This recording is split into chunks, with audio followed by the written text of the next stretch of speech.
Eli अकेले घर जा रही थी तब नोवा उसे लिफ्ट देता है। फिर रास्ते में बारिश होने लगती है, इसलिए वो दोनों एक जगह पर रुक जाते हैं। यहाँ पर ये दोनों अकेले थे, इसलिए एली अपने आप को रोक नहीं पाती और नोवा को किस करने लगती है।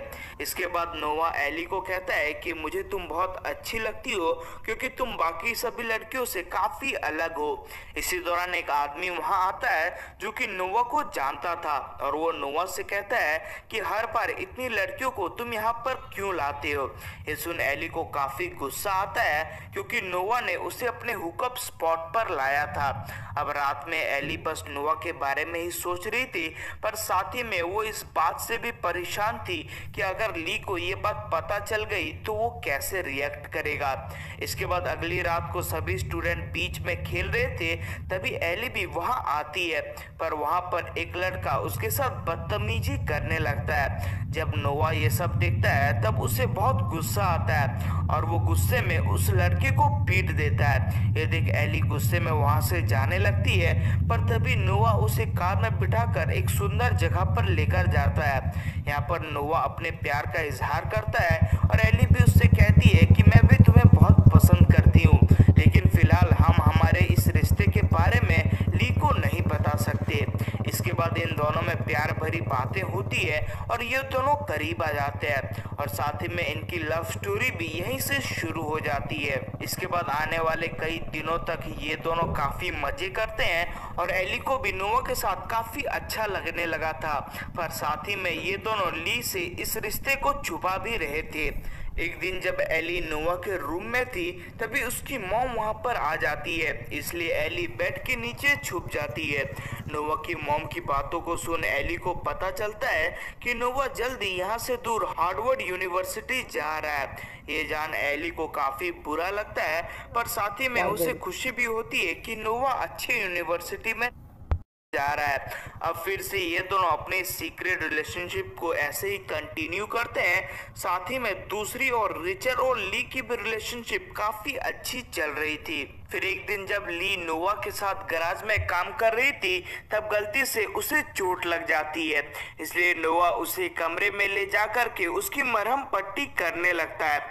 इसी दौरान जब एली और नोवा किस कर रहे थे तभी ली वहां पर आ जाता है और उसे पता चल जाता है कि एली और नोवा रिलेशनशिप में है।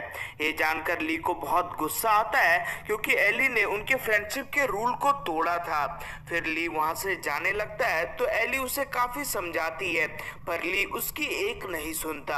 इसी दौरान नोवा भी उसे समझाने की कोशिश करता है, पर ली उसे ही मुक्का मार देता है, जिसके बाद उन दोनों में लड़ाई होने लगती है। ये देख एली जैसे तैसे करके इन्हें रोक लेती है और जब ली यहाँ से जाने लगता है तब वो एली से कहता है कि बचपन से नोवा ने जो चाहा उसे मिल गया और तुम ही एक ऐसी चीज थी जो कि उसके पास नहीं थी और आज उसने मुझसे तुम्हें भी छीन लिया। ये कहकर ली इमोशनल हो जाता है और वहां से चला जाता है। अगले सीन में जब एली रो रही थी तब ली की मॉम उसके पास आती है और उससे कहती है कि तुम लोगों की तरह ही मेरी भी तुम्हारी मॉम के साथ बहुत झगड़े होते थे, लेकिन कुछ समय बाद हम दोनों झगड़े भूल जाते थे और फिर से साथ हो जाते थे। फिर ऐसे ही कुछ दिन बीत जाते हैं और अब ली ने एली को पूरी तरह से इग्नोर करना शुरू कर दिया था और ऊपर से नोवा भी कई दिनों से स्कूल नहीं आ रहा था। फिर एक दिन एकदम से एली को अपने फ्रेंडशिप का रूल याद आता है कि जब कोई नाराज होगा तो दूसरे दोस्त को उसे आइसक्रीम देकर मनाना होगा। ये याद आते ही ली एली को मनाने के लिए उसके पास एक आइसक्रीम लेकर जाती है, पर इसके बावजूद भी ली उससे बात नहीं करता।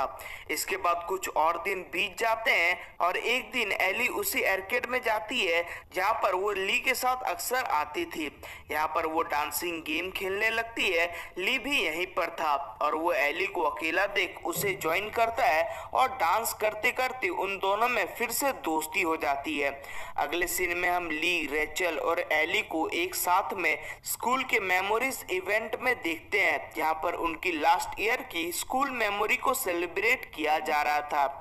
यहाँ पर सभी लोग ली और एली को किसिंग बूथ के लिए कॉन्ग्रेचुलेट करते हैं क्योंकि किसिंग बूथ में उन दोनों ने चैरिटी के लिए काफी पैसे जमा कर लिए थे।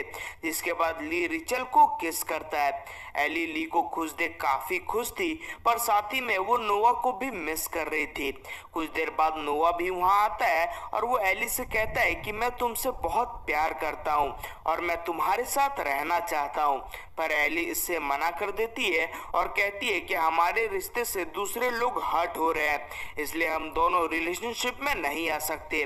और ये कहकर वो वहां से चली जाती है। इसके बाद नोआ ली के पास जाता है और उससे अपने किए की माफी मांगते हुए कहता है कि मैं एली से सच में बहुत ज्यादा प्यार करता हूँ और बहुत ही जल्द मेरी कॉलेज की पढ़ाई शुरू हो जाएगी, इसलिए मैं दूसरे शहर शिफ्ट हो रहा हूँ। अब इसके कुछ दिन बाद ली का बर्थडे आता है, इसलिए ली अपने घर में पार्टी रखता है। यहाँ पर एली के साथ साथ स्कूल के कई सारे दोस्त आए हुए थे। पार्टी में एली नोआ को कहीं नहीं देखती, जिस वजह से वो उसे काफी ज्यादा मिस करने लगती है। साथ ही में उसे वो सभी यादें भी याद आने लगती है जो कि उसने नोआ के साथ बिताए थे। अब एली इसे और ज्यादा बर्दाश्त नहीं कर पाती, इसलिए वो वहां से जाने लगती है। उससे जाता देख ली उससे पूछता है कि तुम कहाँ जा रही हो। ये सुन एली इमोशनल होकर कहती है कि मैं नोआ से बहुत ज्यादा प्यार करती हूँ और मैं उसके बिना नहीं रह सकती, इसलिए अगर तुम ये एक्सेप्ट नहीं कर सकते तो शायद हम कभी भी बेस्ट फ्रेंड नहीं रह पाएंगे। ये बात सुनकर एली को भी अंदाजा होता है कि वो गलत है, इसलिए वो एली और नोआ के रिलेशनशिप के लिए मान जाता है। फिर ली अपना कार निकालता है और एली के साथ नोआ को ढूंढने निकल जाता है। कार में एली ली से नोआ के बारे में काफी ज्यादा बातें करती है, पर आखिर में पता चलता है कि कार के अंदर ली नहीं बल्कि नोआ है, जो कि बैटमैन का मुखौटा पहनकर ली बनने की एक्टिंग कर रहा था। और ये सारी चीजें नोआ और ली ने मिलकर पहले से ही प्लान करके रखा हुआ था। ये देख एली सरप्राइज हो जाती है और नोआ से अपने प्यार का इजहार करती है और फिर वो दोनों एक दूसरे को किस